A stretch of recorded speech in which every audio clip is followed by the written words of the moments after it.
3월 29일 금요일 뉴스 브리핑 2부 하겠습니다. 어제 총회를 했습니다. 많은 분들이 와 주셨고요. 여러 가지로 뉴스 브리핑이 돌아갈 수 있도록 협조해 주신 데 감사드립니다. 뉴스 브리핑은 회원 여러분들, 또 문자 메시지 등으로 격려를 해 주시는 분들, 더 나아가서 뉴스 브리핑을 열심히 시청해 주는 분들 때문에 어려운 조건에서 꾸려가고 있습니다. 저희들은 배경이 하나도 없습니다. 한국당이 배경도 아니고 기업들이 배경도 아니고요. 오로지 그냥 할 말을 하고 그런 것을 좋아하는 분들이 유일한 배경입니다. 사실 뉴스 브리핑이 1, 2월 달 접어들면서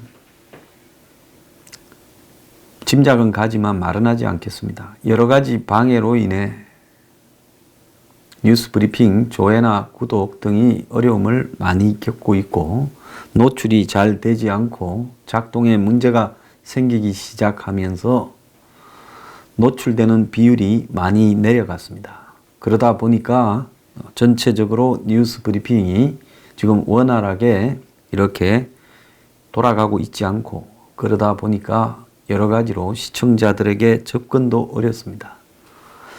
자, 그런 어려움이 있지만은 그냥 꿋꿋이 가도록 하겠습니다.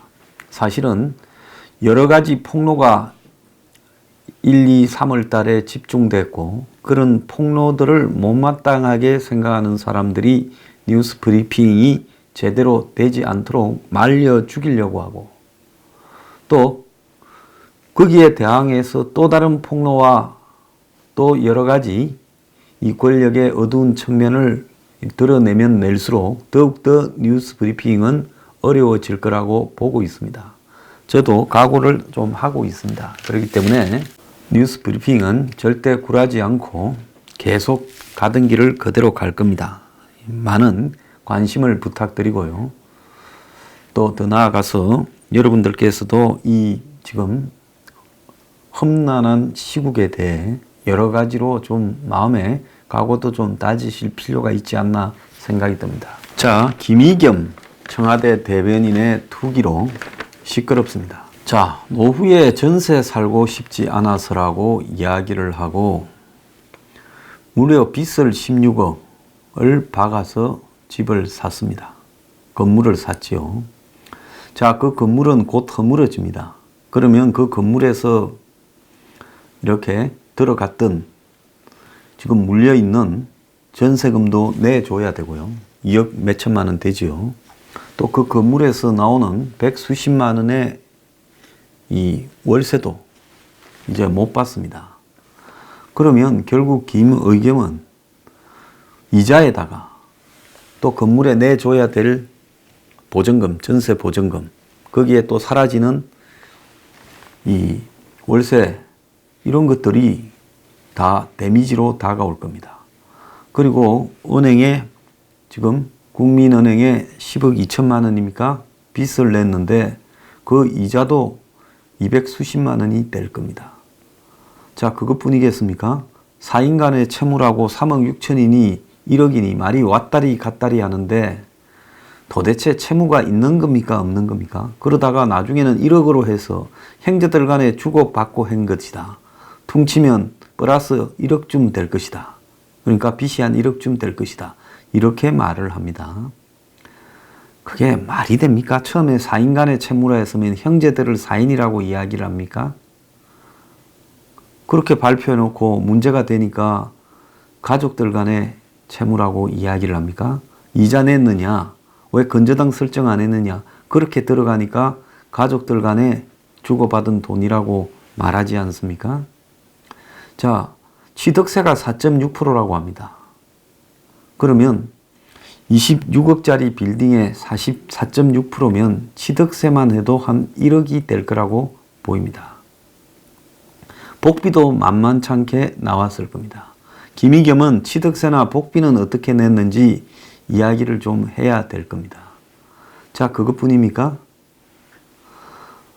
누가 보더라도 그 땅은 결국은 김의겸이 자신은 노후에 전세 살고 싶지 않아서 그렇다라고 말을 하지만은 최소 10억에서 최고 15억 정도의 시세 차익이 발생하는 투기고, 그리고 결국은 투기로서는 이런 정도의 적시 타이밍에 투기하는 일은 있을 수 없다라는 겁니다. 한마디로 돈을 어떻게 그렇게 적시에 올인해서 빌리고 또 다 한데 모을 수 있었는가. 그리고 그 적절한 타이밍에 정부의 투기지역 이런 발표가 나기 직전에 어떻게 그렇게 살 수 있었는가. 과연 무슨 그 근처에 부동산 하는 친척이 정보를 줘서 샀다라는데 그런 것인가? 아니면 저녁에 술자리에 대기업 관계자나 이해관계자들 만나서 일종의 뇌물로서 정보를 취득해서 작심을 하고 그때부터 몇 달 준비해서 가장 적절한 타이밍에 그 건물을 사지 않았나. 이런 부분들을 김의겸은 대답을 해야 될 거라고 봅니다. 이제 김의겸은 수사 대상이 되게 되었습니다.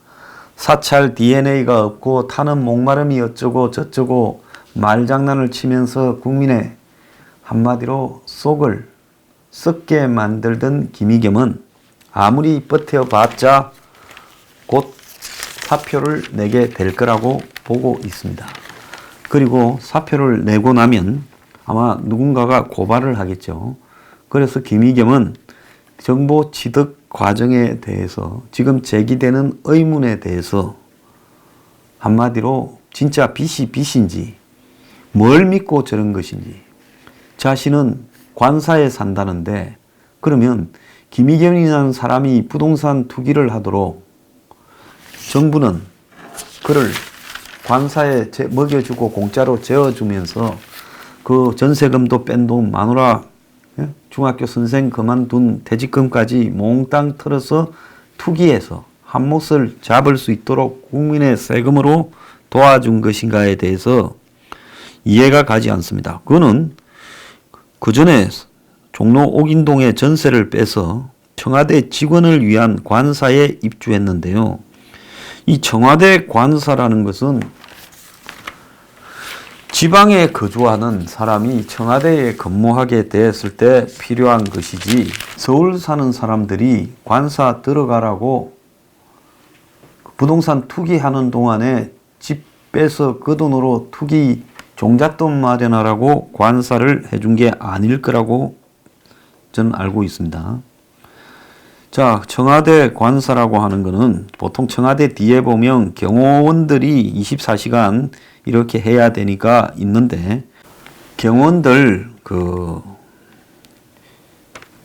빌라를 줄여가지고 대통령 경호실 빌라라고 하는데 그 대경 빌라에 이 한마디로 다세대 주택이라는 게 있죠. 자, 그런데 지방 출신 직원이나 긴급 업무 요원들에게 우선 배정하는 걸로 알려졌는데, 박수현 전 청와대 대변인이 집이 공주고 이혼하고 혼자 살았는데 거기서 살았다는 거예요. 자, 그래서 출퇴근이 청와대로 편하기 때문에 시설은 낡았지만 여기 들어가려고 대기하는 사람들이 많은데, 그런데 김의겸은 이사할 때 가족과 함께 상당량의 이삿짐을 들고 왔다는 거예요. 그래서 보통 청와대 직원들이 여기에 온 가족을 다 이주시키는 경우는 없었다는 겁니다. 대부분 집이 따로 있는데 집이 멀어서 집에서 출퇴근을 하기에 불편한 사람이 혼자 와서 옷 좀 갖다 놓고 사는 거지, 이삿짐 다 들고 온 가족이 들어오는 사람은 없었다는 거예요. 그래서 그 건물을 사기 위해서 한마디로 전세금 4억 8천만 원을 빼서 건물에 종잣돈으로 했다. 이 알바이도 필요도 또 하겠지요. 안 그러면 그 돈이 어디서 나왔냐, 처음부터 시드마니는 뭐냐라고 의문을 가지지 않겠습니까? 자, 그래서 이 전세 4억 8천을 4% 은행이자로 대출했다면 연 2천만 원인데 청와대 관사로 살면서 이자를 아낀 셈이다라는 이야기까지도 나오고 있습니다. 그래서 청와대에서 나가면 관사도 비워줘야 되는데, 그래서 집을 샀는데 왜 시끄럽냐 이렇게 말을 합니다. 그런데 진짜 거주 목적으로 집을 샀다면 언제 나갈 줄 모르는 게 청와대 대변인이지 않습니까? 말 한마디 잘못하면 잘리고 한마디로 파리 목숨 신세가 청와대 대변인인데 어떻게 청와대 대변인이 2022년에 완공되는 문정권 끝나야 완공이 되는 그 아파트에 노후에 살 집을 찾는다면서 올인해서 글로 가버리면 이제 김의겸은 이번에 쫓겨날 것 같은데 김의겸은 쫓겨나면 어디로 가서 삽니까? 살 집은 이제 돈 다 그어 넣었다며요. 그러면 할 수 없이 흑석동 빌라에 가서 살아야 되고 본인도 거기 살림 공간도 있다 했는데 흑석동 빌라는 이제 재개발이 되니까 뜯어버릴 거 아닙니까? 그거 알고 동의하고 산 거 아닙니까? 그러면 김의겸은 노숙자가 됩니까? 이해가 가지 않습니다. 그래서 노후에 전세 살고 싶지 않았다라는 김의겸은 청와대에서 쫓겨나면 이 노후에 지금 살 집이 없어서 2022년까지 노숙자 신세가 안 되기를 바랄 뿐인데요. 김의겸에게 집을 팔은 가족이 단식을 했답니다. 그 밑에 냉면하는 사람이 집을 팔고 100만 원에 새로 들어가 있다는 겁니다. 그런데 아버지가 돌아가시게 되면서 아마 상속세를 내게 되고 형제들 간에 또 그걸 나눠내야 되는데 상속세가 5천만 원 넘게 나오니까 이제 아마 형제간들도 나눠야 되고 하니까 그걸 급히 팔라고 내놨는데 금매가 되다 보니까 잘 안 팔리는 모양이에요. 그래서 한 2억 정도 싸게 했는데 이제 그걸 갖다가 김의겸이 샀던 모양입니다. 그런데 그 김의겸이 샀는 줄은 전혀 모르고 그의 부인 박모 씨 명의로만 알았으니 전혀 알 수가 없었겠죠. 그런데 TV에 뉴스가 나오면서 그 집이 실제 가치로 한 35억쯤 이제 발생을 해서 10억쯤 남을 거라고 하니 주인이 지금은 35억이란다 하면서 한탄을 하더라는 거예요. 자, 그래서 이분들이 그러잖아도 장사도 안 되는데 속이 뒤집어지는 일을 겪고 있다. 이렇게 속을 상해하고 있다는 겁니다. 김의겸은 어제 투기와 시세 차익을 보기 위해서라고 하면 문제가 있지만은 투기도 아니고 시세 차익도 원하지 않는다 하니까 주인이 만두 접시를 치우면서 하는 말이 시달리더라도 투기를 한 사람이 시달려야지 집 한 사람이 무슨 죄로 한국당의 국회의원들이 와서 만두 시켜놓고 이것저것 앉아있다 가고 기자들이 찾아오고 하루 종일 할 짓이 아니라는 거예요. 왜 집 한 사람이 하루 종일 시달려야 되나. 진짜 투기가 아니라면 김의겸이 보고 지금이라도 돈 물려줄 거니까 되돌려 놓아라고 해요 라고 이야기했다는 겁니다. 이 사람들은 정보가 좀 부족하고 순진해서 아버지가 갑자기 돌아가시니 상속세가 나오고 형제들끼리 나눠야 될 일도 있고 하니까 이렇게 팔았는데 김의겸은 그 정보를 다 알고 샀을 걸로 보입니다. 자, 여기서 이제 하고 싶은 이야기는요. 청와대는 우리는 사찰에 DNA가 없다고 김의겸이 이야기한 거 기억나시죠? 자, 그런데 국민들한테는 투기를 하지 말라고 투기하면 전부 눈물을 흘리게 해주겠다라고 말을 하고 겁을 주던 정권에서 저들은 적시에 투기를 했습니다. 자, 이건 뭔 도대체 이런 가식과 위선이 어디 있습니까? 자, 그런데 이 김의겸은 어떤 김의겸인가 하면 최순실 존재를 언론에 최초로 보도를 해서 유명해진 사람이지요. 2017년 7월 달에 이 정권이 출범하고 2달 반쯤 지났을 때 최순실 보도를 최초로 해서 2016년 한국을 이렇게 휘저었고 그래서 한마디로 조기 대선이 이루어지고 대통령 탄핵이 되도록 했던 실마리를 제공했고 이후에 정유라 무슨 대학 입학 문제도 특종을 했던 사람입니다. 그런데 그가 2017년 7월에 그만두니까 이제 그가 청와대 대변인 내정설이 처음부터 있었는데 사양을 하고 한결에 남았다가 7월 달쯤 그만두니까 그야말로 또 청와대 가려고 그러는 거 아니냐, 이런 이야기가 이 사람한테 돌았는데 절대 아니다. 그냥 좀 쉰다 이랬습니다. 그는 2016년 9월에 K스포츠 이사장은 최순실 단골 마사지 센터장이라는 기사를 시작으로 최순실 보도에 대한 대부분의 특종을 냈던 사람입니다. 그래서 최순실 재단과 정유라 2대 입학 등 두 가지를 가지고 그야말로 2016년을 뒤집어서 탄핵으로 일주를 했던 가장 큰 공신이었습니다. 그런 그가 처음부터 대변인 들어가기는 그랬는지 잠깐 쉬었다가 전직 의원 박수현이 청와대 대변인을 몇 달 하고 그 다음에 지방선거 출마하러 나간다는 사이에 결국 잘 안 됐죠. 안희정하고 친구라고 하면서 여러 가지 시끄러워졌죠. 그 뒷자리를 이듬해 2018년 2월에 김의겸이 결국 대변인이 되었습니다.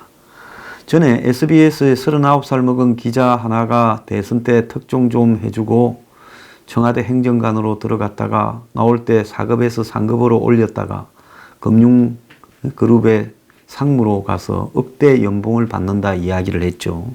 김의겸은 문 정권을 위해서 박근혜 정권을 보내버린 역할을 수행을 했고 한겨레 일면 타합만 30개를 했고 정유라, 최순실 재단 등을 집중적으로 폭로했던 장본인입니다.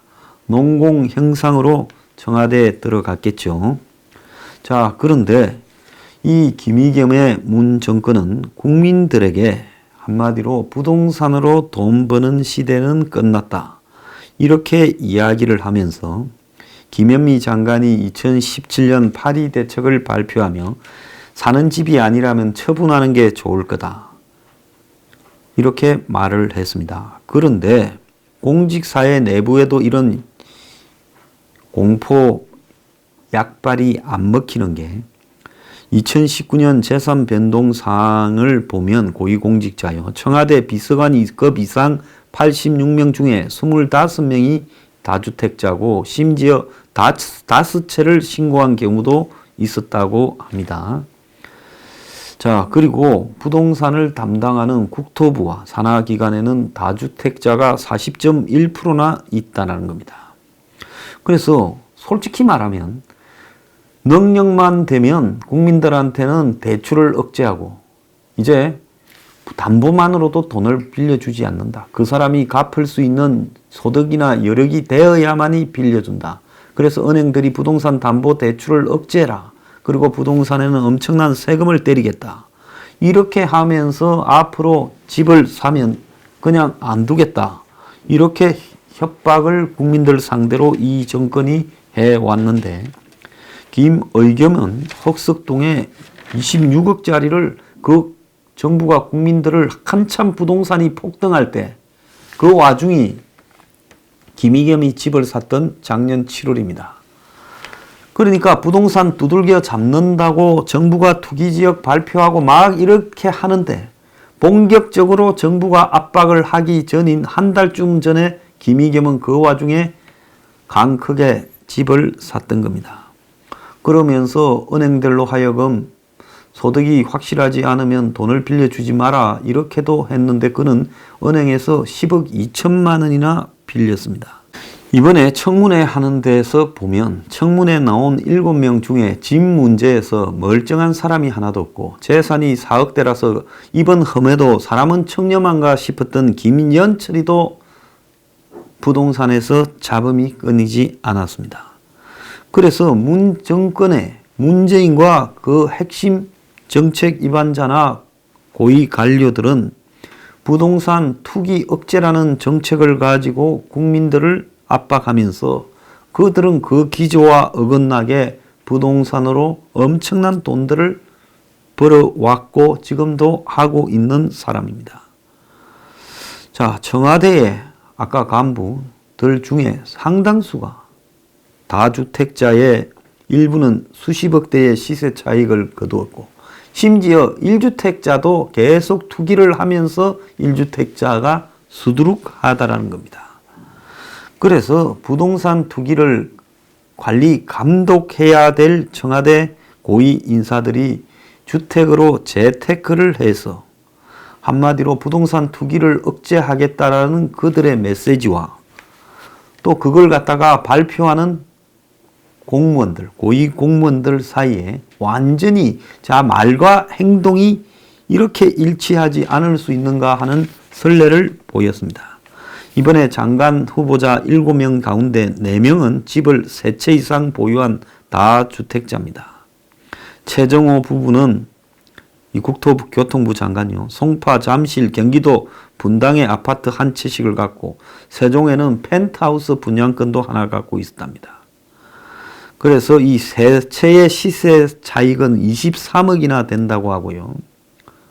그리고 이제 분당 주택은 장관 임명 직전에 딸 부부에게 꼼수 정려까지 했습니다. 진영도 부동산 부자인데 그는 용산에 오피스텔을 가지고 있었고 배우자 명의로 대치동 아파트, 서울 용산 소재 아파트 분양권, 상가 2채 분양권, 성동구 소재 토지, 은평구 소재 상가, 서울 용산구 소재 건물 2채의 전세권을 보유 중인데 그래서 대치동 아파트는 18억이 올랐고 용산 소재 아파트 상가는 16억이 올랐고 두 건의 아파트의 재테크로 34억의 시세 차익을 거두었습니다. 용산 소재 아파트는 용산 참사 현장에서 350m 떨어진 데라고 합니다. 박영선 부부는 서울 서대문 소재 단독주택, 종로 소재 아파트, 일본 도쿄 아파트 등 국내외에 3채를 가지고 있고 조동호는 배우자 명의로 서울 서초동 아파트 2채, 신림동 단독주택 1채 일부, 수도권 일대에 9건의 토지, 아파트 오피스텔 3채, 단독주택 지분 일부를 갖고 있다고 합니다.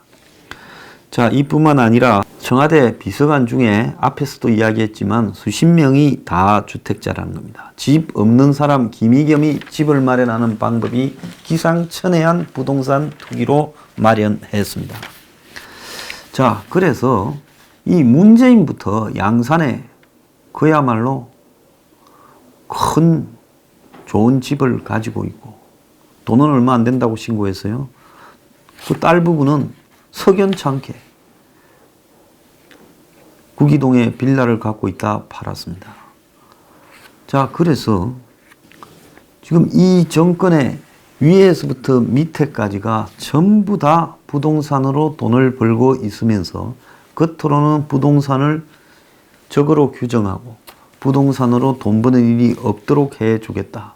거주 목적이 아니면 다 팔아라고 국민에게 공갈을 치고 은행에서도 돈을 빌려주지 말라고 하는데 집 없는 김의겸이는 지가 가진 돈보다 훨씬 많은 빚을 내어서 성공적으로 부동산 투기를 했습니다. 이게 어떻게 평생 전세 살던 사람이 노후에 살 집을 마련하기 위해서 했다고 볼 수 있습니까? 평생 전세 사는 사람은요, 부동산 투기를 하라 해도 어찌 하는지 몰라서 못합니다. 이렇게 청와대 대변인이 바쁠 건데 저는 이런 거 하라 하면 귀찮아서 안 하고 말겠어요. 자, 그런데 전세 살거나 월세 사는 사람이 얼마나 많은데 국민들은 이들은 노후에 전세 살기 싫다면서 입으로는 온갖 진보와 서민의 삶과 부동산 투기 시대를 비판해온 이 운동권 출신. 이 친구 학교 다닐 때 그 단과대학교에 학생회장했대요. 그런 운동권 출신이고 좌파 언론에서 수많은 부동산 투기와 또 자본주의의 욕망과 보수 수구 기득권의 삶의 행태를 비판해온 김의겸이 결국 자기의 인생 말로는 노후에 전세 살기 싫다라는 명분으로 한마디로 투기해서 재산을 가뿐하게 10억 이상 버는 방법을 선택했는데 그것도 지 돈보다 훨씬 많은 빚을 은행을 통해서 내고 사인간의 채무라는 방식으로 구하는 기상천외한 수법으로 한 겁니다. 그러면 대한민국의 좌파가 얼마나 위선이냐. 부동산 투기 비판하면서 투기는 알아서 다 하고 그 가지고 있는 권력으로 대출이나 정보를 빼서 부동산 투기를 하고 그리고 또 원래 있던 놈들은 뭐 아주 내놓고 투기하고. 그 사람이 돈 문제 하나만 봐도요, 남은 거는 볼 필요가 없는 겁니다. 그래서 이 김의겸이 문 정권에 한마디로 사람답게 살 수 있는, 사람이 먼저인 나라를 만들고 공정하고 기회균등하고 정의로운 국가를 만들겠다면서 뒤로는 저거들끼리는 투기와 위선과 가식의 DNA로 어디 돈 되는 데가 없는가만 살피고 다닌 겁니다. 엄청 바쁜 줄 알았는데 부동산 투기한다고 바빴으니 좀 사기당한 느낌이 저 혼자만 들겠습니까?